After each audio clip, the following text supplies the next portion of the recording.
Hello, so I've been asked to integrate this nasty looking thing involving sine squares and causes and all sorts of nasty stuff between 0 and pi by 4, and I've been given somewhere to head for. I've been given that answer should be a half ln 2. Okay, now, whenever I'm integrating trig, that can be quite tricky. So I want to make my life as easy as possible. So what I have in my head is a few formulae that will nearly always make things look a little bit better. Okay, and they are the double angle formulae, particularly for sine and cos, but also for tan as well. Okay, now you may say, well, they're in the formula booklet, I don't have to worry about them. Well, kind of. I mean, the ones in the formula booklet are these ones. They're like the addition and subtraction formulae. I've just written down sine and cos, but there is also one for tan as well, and they're also in the formula booklet. Okay, but the thing is with that is that you have to kind of do a little bit of work with them, and also, yes, they're in the formula booklet, but that's not going to help you here. Like if somebody shows you the double angle formula for sine, for example, and if you've never seen it before because you just relied on the formula booklet, then you're not going to be able to recognise it, which means you're probably not going to be able to do the question, which is actually what's going on here. Like it relies on the fact that you're able to recognise the double angle formula. I mean, you could probably do it by substitution or maybe some clever multiplication and stuff like that, but the easiest way to do it is by the double angle formulae. So here they are. So I beg you, please, please, please have these formulae in your mind. Once this video is over, go away. If you don't have them in your mind, go away and write them out 30 times. Okay, because I can promise you after you've written them out 30 times, you'll have them in your head. Because please, please, please, you'll be able to answer questions so much better involving integration of trig functions if you have these blooming formulas in your mind. Okay, so saying that then, let's have a look at this. So I've got the integral. I've got a couple of limits, but I've got the integral, look here, of 1 minus 2 sine squared x. Now, hang on a minute, 1 minus 2 sine squared x, I've got that over here. Okay, that's just cos 2x. I mean, there's 3 different formulas for cos 2x, but they're dead easy. All I do is just remember this one, okay, and then just replace it with the one which everyone can remember, with the identity where everyone can remember, which is sine squared plus cos squared equals 1.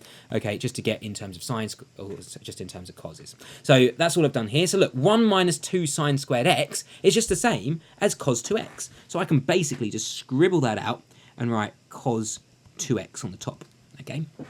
And then look as well, this here, this 2 sine x cos x, is exactly the same as the double angle formula for sine. Okay, so this here I can just scribble out and I can just write sine 2x. Okay, and that makes things a lot easier to work with, because instead of having multiplication of like sines and coses, and I don't have any powers of sines or anything like that, I've just simply got a plain sine and a plain cos. Okay, so I'm just going to write that out.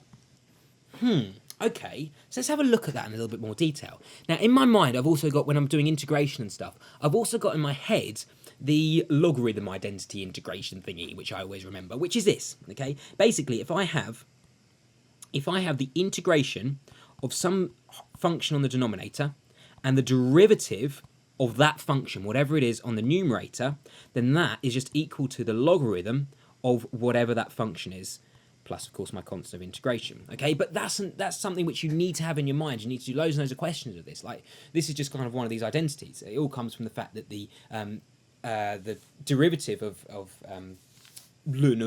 ln x is just 1 over x, so obviously the integral is just going to be ln x. So that's where it comes from, okay? But it just simply means if I have my function on denominator and the derivative of my function on the numerator, then that's just going to be the ln of whatever my function was on the, on my denominator, okay? So have that in mind. If you're ever stuck with something like this and you've got kind of complicated functions going on, check it, because it probably is something to do with that, okay? So let's have a look. So in other words, my function here is my 1 plus sine 2x. So what is the derivative of 1 plus sine 2x? Well, the derivative of 1, are you happy, is just 0, okay? And the derivative of sine 2x, I'm going to have to use the chain rule, but it's not too bad, okay? So what is the derivative of sine, first of all? Derivative of sine is cos, so it's going to be cos 2x, okay? Then I have to multiply by the derivative of whatever's inside the bracket, so in this case, it's just 2, okay? So really, the derivative of my 1 plus sine 2x, so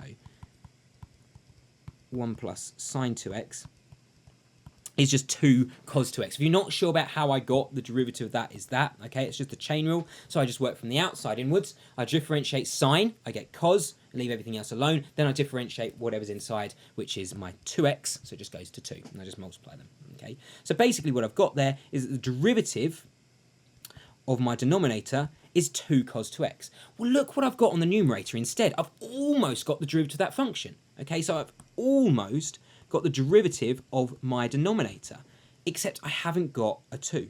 I haven't got a 2 there. But that's fine, because I can do a little bit of a fudge, okay? I can write a 2 there, okay? But I've affected the integration, so I have to do something to kind of balance with that, kind of correct it. So what I do is I stick the opposite operation out the front. So if I multiply by 2, the opposite of operation is just like multiplying by half or dividing by 2, same thing, okay? So now that integration looks as if I've never been there. All right, but it makes it look easier in my mind. So because I've written a 2 there, that's like the fudge factor, that's what I wanted there. So I've kind of corrected it with writing a half out the front, and then it looks as if I've never been there, okay?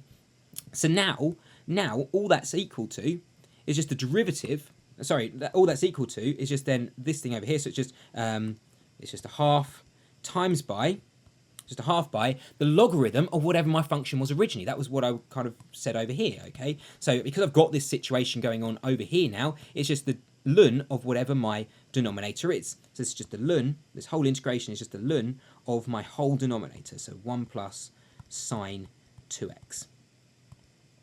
Hopefully that makes sense between my same limits. So hopefully that makes sense. All that's going on there is I've got the derivative of my function. I've got function on the denominator, and then I've got derivative of my function on the numerator. So that just must be equal to the derivative, the ln of whatever my function was. Yep. Okay. And then I just kind of evaluate the limits. I'm just going to stick the numbers in. So I've just got half multiplied by the ln of 1 plus sine